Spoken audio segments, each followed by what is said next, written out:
Quero neste momento cumprimentar a todos com a paz do Senhor. Quero, para você que é obreiro, para você que é pastor, para você que é um missionário, evangelista, você que trabalha com a obra do Senhor. Não importa qual igreja, qual denominação, o que eu quero tratar hoje com vocês é a respeito de um sermão bíblico, a palavra de Deus.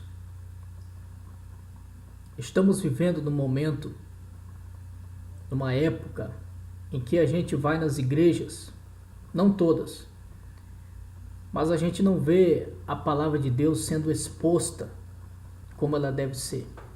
A gente não vê o preparo do pregador, do obreiro, daquele que está ministrando com ênfase. A gente não vê profundidade num texto. A gente vai numa igreja, a gente vê a pessoa contar mais da vida própria do que de Jesus. E uma certa feita, um rapaz era muito bom de púlpito, um grande orador, mestre na palavra de Deus. E ele pregava muito, muito mesmo.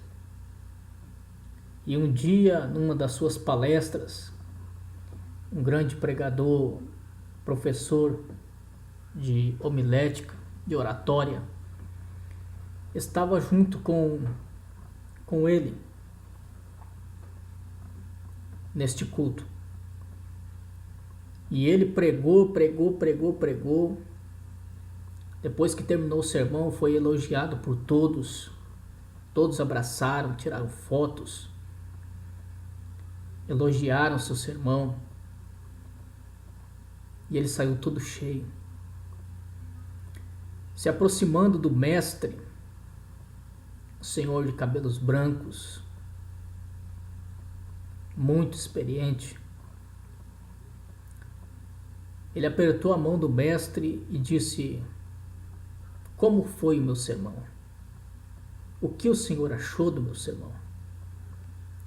O mestre se colocou de pé, apertou sua mão, olhou dentro dos seus olhos e disse: "Filho, o seu sermão foi fraco."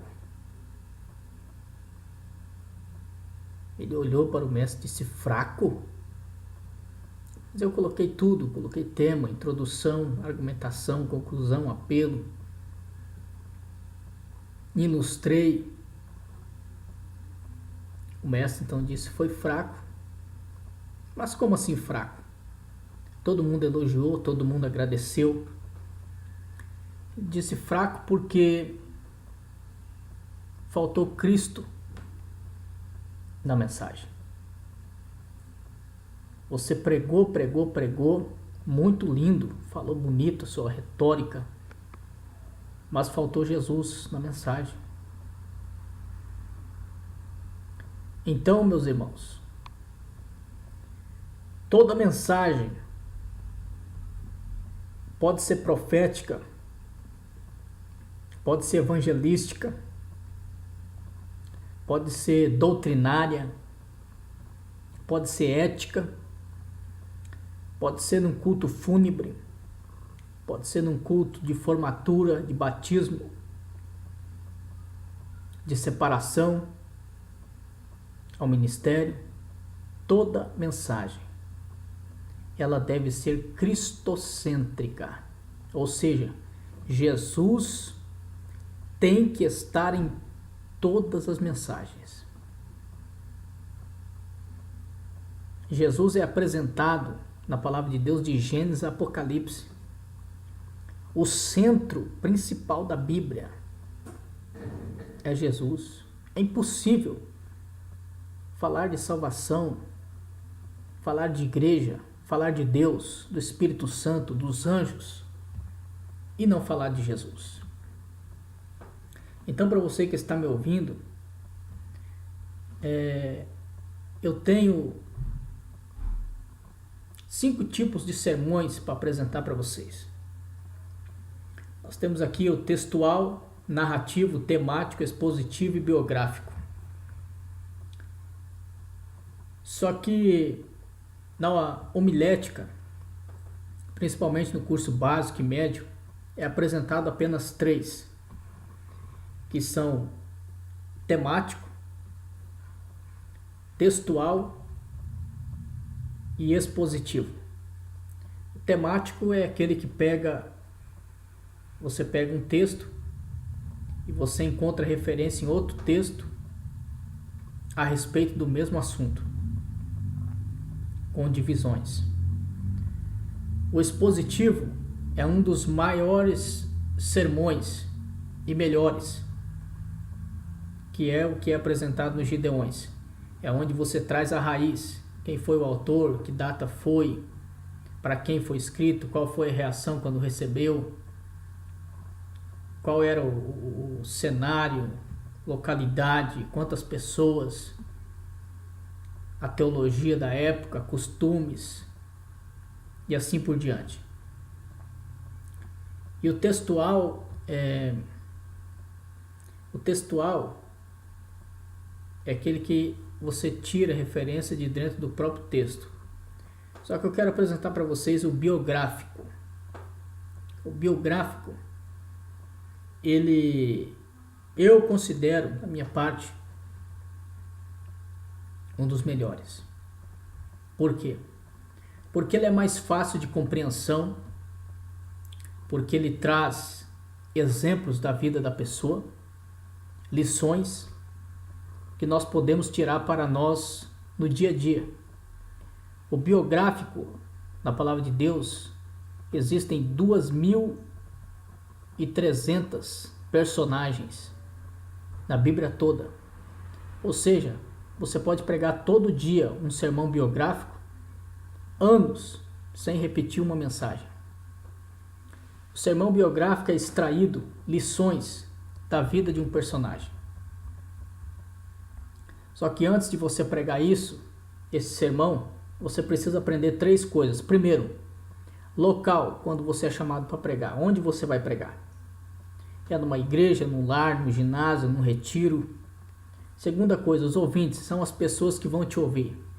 Essas pessoas têm estudo, não têm, são do sítio, são da cidade, são militares, são universitários, são ricas, são pobres. Qual o conhecimento dessas pessoas a respeito do assunto que você vai pregar? Terceira coisa, o que você vai pregar? Ou o que Deus quer que você pregue?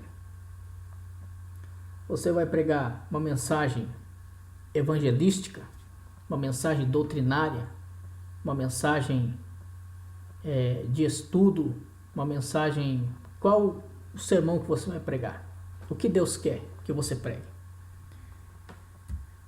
O sermão ele começa através de uma oração. O pregador começando a orar, jejuar, consagrar, Deus então direciona no seu coração o tipo de mensagem que ele vai pregar. Então ele vai na luz da palavra, encontra o texto e então tira essas lições. Formando o esqueleto do sermão, que isso não pode faltar de jeito nenhum. Se faltar, não é um sermão. A primeira coisa, um sermão é considerado como uma casa. Uma casa tem sala, cozinha, banheiro e quartos. Outras têm mais, mas quero dizer desta casa. O sermão tem tema, introdução, divisão, conclusão e apelo. 5 coisas. Se faltar uma, não é um sermão. Na sala da casa, nós temos sofá, TV e rack. Na cozinha, nós temos geladeira, fogão e bujão. No banheiro, nós temos pia, vaso, chuveiro e assim por diante. No quarto, nós temos guarda-roupa, penteadeira, cama e assim por diante. Agora imagine se essa casa fosse desta forma. Sala, nós temos a pia, o vaso, chuveiro e o espelho. Na cozinha nós temos o sofá, TV, rack e som. No quarto nós temos fogão, geladeira e bujão. E no banheiro nós temos a cama, guarda-roupa, penteadeira e ventilador. Imagina uma casa desta forma. Assim é um sermão.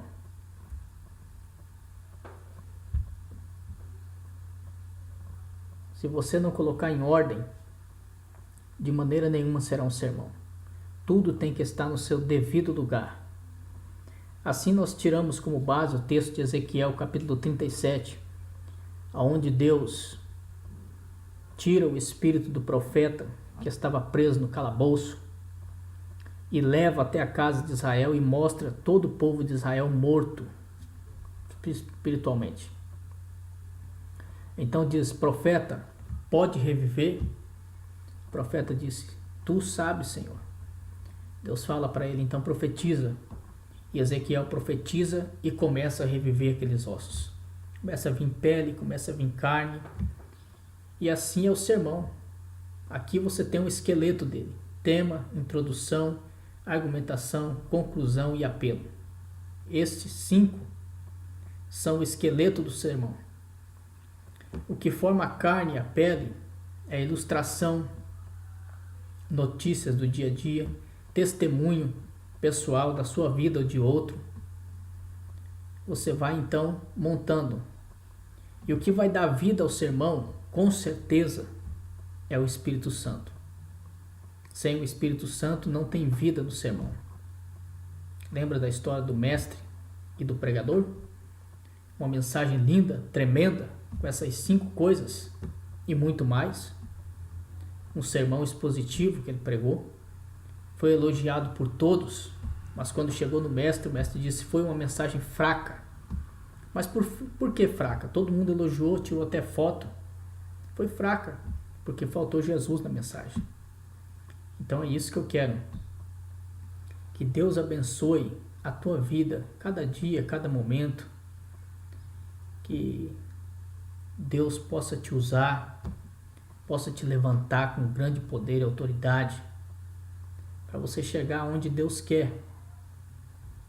E eu sei que o que Deus quer é algo muito grande na sua vida. Vamos tirar exemplo de vida de alguém, de um sermão biográfico, na vida do personagem Elias. Texto bíblico de 1 Reis 17:1. Quando viveu? Elias viveu no ano de 874 a 853 a.C. Com quem viveu? Com o povo de Israel, Acabe, Jezabel, a viúva de Serepte, seu filho, os profetas de Baal e os profetas de Acera. Quais os pontos positivos da sua vida? Obediência ao Senhor, fidelidade, coragem, confiança e autoridade. Quais os pontos negativos? Medo, desânimo, depressão e incoerência. Pontos de sua vida que mais me chamou a atenção: ter sido capaz de enfrentar 850 homens e fugir de um recado de uma mulher. Qual a sua maior contribuição? A teologia da sua pregação, a unidade, mostrando que só Deus é o Senhor. Só o Senhor é Deus. Qual a relação do personagem com Jesus? Jesus falou de Elias em Mateus 11:14. Jesus foi confundido com Elias em Mateus 16:14. Elias esteve na transfiguração com Jesus em Mateus 17:3. Em que ponto mais me identifico com esta personagem? Algumas vezes podemos até fazer proeza.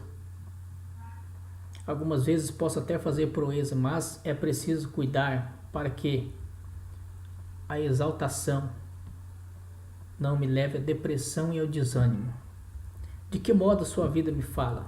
Devo ser sempre fiel ao Senhor, cuidando para não cair em completa solidão a ponto de me levar em outros caminhos. Principais lições desse personagem para o momento. A nossa fé não deve ser abalada pelas circunstâncias da vida. A autoridade de Deus tem que falar mais alto, independente da situação que nós estejamos vivendo. Esse é um exemplo de sermão biográfico na pessoa de Elias. Amém? Que Deus abençoe a todos e até um próximo estudo, uma próxima aula, em nome de Jesus. Amém.